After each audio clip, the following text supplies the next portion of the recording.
Welcome to the Deep Dive. Today we're jumping into something pretty huge in the AI world. OpenAI's experimental AI, a reasoning LLM, basically got a gold medal score on the International Math Olympiad, the IMO, for 2025. And this isn't just, some minor update. It feels like a big moment, raising some really interesting questions about what AI can actually do. It really does, yeah. The IMO, it's not just another math test. For ages, it's been seen as this, ultimate benchmark for AI reasoning. People call it a long-standing grand challenge. It needs what they call sustained creative thinking on a whole different level. Exactly. So our mission today, our deep dive, is to unpack what this actually means. We've got the sources, and we want to understand not just what happened, but maybe more importantly, how OpenAI managed it, how their approach might be different from what's come before, and naturally what this might mean for, well, AI, human reasoning, the whole picture. So let's get into the details of this milestone. Okay, let's do it. Right, so this gold medal moment, laid out for us. What exactly did OpenAI's system achieve? So the headline news, it solved 5 out of the 6 problems on the 2025 IMO. That gave it 35 points out of 42. And that score is comfortably enough for a gold medal. But crucially, this wasn't some quick internal test run. Okay, so how seriously was it tested? I mean, how do we know these weren't just lucky shots or, answers that looked right but weren't? Right, good question. The evaluation was super rigorous, followed the exact same rules as the human kids competing. That means 2 intense 4.5-hour exam sessions. No tools, no internet access, nothing like that. The model had to read the official problems, the actual text, like a person would, and then it had to write out proofs in natural language to explain its answers. And who checked these proofs? Ah, that's key. To really check the quality, they got 3 former IMO medalists, actual Hume experts. They each graded the AI's proofs independently, and the scores were only finalized when all 3 reached a unanimous agreement. Wow. Okay, unanimous consensus from former medalists. That's pretty solid validation. It really is a serious stamp of approval. So, thinking from OpenAI's angle, why do they see this as such a massive deal? What makes it significant in their eyes? Well, they point to a few things. First, like we mentioned, these IMO problems need that sustained creative thinking over a long time. This is a huge jump in the time horizon for AI reasoning. Think about it. A benchmark like GSM-8K, a math word problem thing, might take a human, less than a minute? An IMO problem. That's closer to 100 minutes of deep, focused thought. For an AI to sustain that, that's new. And it's not just the time, right? It's the kind of answer needed. You mentioned natural language proofs. I also read the IMO submissions are called hard-to-verify multi-page proofs. What does hard-to-verify really mean here, and why is that significant for AI? Yeah, that's a really critical point. So in a lot of AI training, especially reinforcement learning, the AI gets pretty clear, quick feedback, like you won the game or you got the answer right, a clear reward signal. With these IMO proofs, it's way more complex. The AI has to build this long, intricate argument, page after page, without getting a simple yes or no at each step. It's hard to verify because judging the correctness involves understanding the whole logical flow, not just a final number. Ah, I see. So the AI can't just rely on constant validation checks. Exactly. It needs internal consistency. It means the model had to, as OpenAI put it, craft intricate, watertight arguments at the level of human mathematicians. This is a big step beyond just finding an answer. It's about constructing a convincing, logical justification in a complex space without constant hand-holding. That does sound like a different level of reasoning. And the speed of this progress seems to be a factor, too. OpenAI mentioned how this stacks up against older predictions. Oh, definitely. That anecdote really highlights it. Back in 2021, someone forecasted AI might hit 30% accuracy on the math benchmark, another tough math test, by July 2025. And here we are, before that date, and an AI gets an IMO gold. It just shows how incredibly fast things are moving in AI reasoning capabilities. It's kind of staggering. Okay, so that's the what? A validated gold medal performance on a grand challenge task requiring sustained reasoning and complex proof generation. But now, the how. This seems to be where the real story is, the thing that sets this achievement apart. What was OpenAI's core approach? Right, this is the crucial part. OpenAI is very clear about this. Their quote is something like, "We reached this capability level not via narrow task-specific methodology, but by breaking new ground in general-purpose reinforcement learning and test-time compute scaling."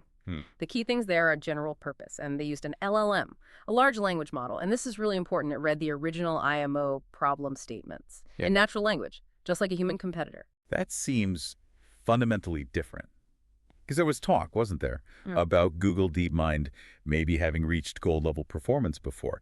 So What makes OpenAI's method distinct from, say, DeepMind's earlier work like alpha geometry or AlphaProof? Exactly. You're pointing right at the core distinction people are discussing. While DeepMind has done amazing work, systems like alpha geometry were often specialized. They might have had specific architectures built just for geometry, for example, or they used methods that sort of grind out proofs in a more formal way. And crucially, the implication often was that for those systems to work, the problems might have needed some translation first. Translation, you mean from the natural language of the question Yeah. into something more structured, like a formal logic language? Precisely. Or at least into a format that's easier for that specific system to ingest.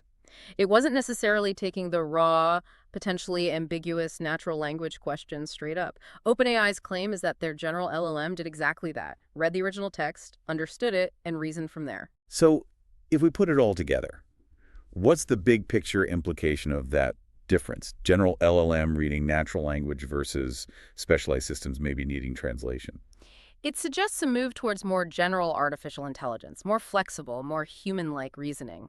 An LLM tackling this kind of complex, creative reasoning directly from natural language that feels like a step closer to AIs that can understand and operate across many different domains using the kind of input humans use.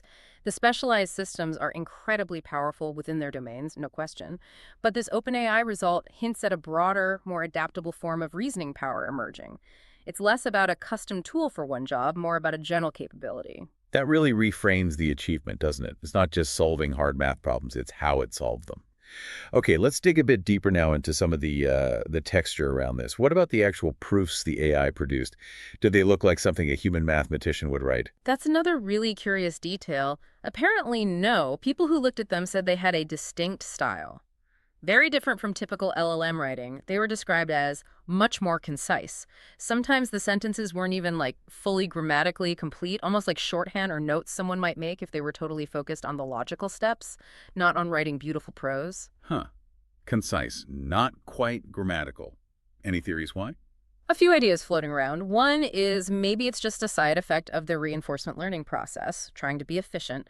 Another is the idea that, tokens cost compute power during training, so maybe there's pressure to be brief. Or it could just be that this is an experimental model. It hasn't been fine-tuned to write in a more human-friendly, readable style yet. It's just focused on the core task. Gives you a weird glimpse into its thinking.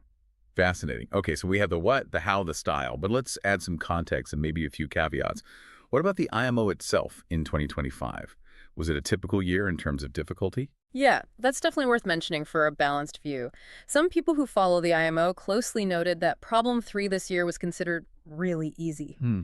And apparently it was the first time in something like 20 years that 5 out of the 6 problems were rated below a certain difficulty threshold. 25 points, I think. Okay, Hmm. so what does that imply? It suggests that while getting a gold medal is absolutely impressive, the AI might have achieved it in a year where the overall problem set was perhaps slightly less punishing than average. The score it got, 35 points, actually placed it right at the bottom border for the gold medal tier. That's still top 11% of participants, which is great. But it maybe wasn't like, blowing everyone else out of the water. It was solidly in the gold range, but perhaps in a slightly easier year. Right. Context matters. Mm. I even saw some comments about the IMO scoring sometimes being a bit subjective Mm. or adversarial. Mm. Because humans advocate for scores. Does that muddy the waters too? It can, yeah. The judging involves humans interpreting proofs, and there can be advocacy. It adds a layer of, let's say, human factors to what seems like an objective score. So yeah, interpreting the exact meaning of a score needs that context. Okay. And looking forward, what's the status of this specific AI? Is this GPT-5? Can we try it out? No, definitely not GPT-5 yet. OpenAI was clear this is an experimental research model. They said a public release with this level of math ability isn't planned for several months. So we wait. And it's worth noting some experts still have reservations. Even with this result, there are questions about whether LLMs truly understand what a proof is in the way humans do, or if they can reliably explain their solution clearly. So the problem solving is there, but the deeper understanding or communication aspect might still be developing. That's the debate, yeah. Can it solve it versus does it get it? So was this result inevitable, something obviously going to happen if you were watching closely? Or was it a genuine surprise, a major update to our understanding of AI progress? Opinions differ. But either way, the idea of AIs becoming autonomous math researchers, Well, that's suddenly feeling a lot less like science fiction. It certainly is. Exciting, maybe a little unnerving too. A whole new potential for discovery, perhaps. Yeah. It really does open up a lot of future questions. Okay, so let's try and wrap this up, recapping our deep dive. OpenAI's experimental LLM hits IMO gold standard, solved 5 out of 6 problems in 2025 under strict human-like conditions. But the real story, the key takeaway perhaps, is the how. Using a general-purpose LLM, reading the original natural language problems directly. Right. That distinction from potentially more specialized systems or systems needing some form of problem translation seems critical. It points towards more general, flexible AI reasoning. Absolutely. And this achievement, it just highlights again the sheer speed of AI progress, especially in reasoning. But as we've talked about, there are nuances. The specific style of the AI's thought, the context of the 2025 IMO's difficulty. And it all leads back to that bigger question. What does it really mean for an AI to understand or to reason in a field like mathematics? And thinking ahead, how is this rapidly evolving capability going to change how we approach knowledge, how we discover things? What's the one thing that stands out most to you from all this?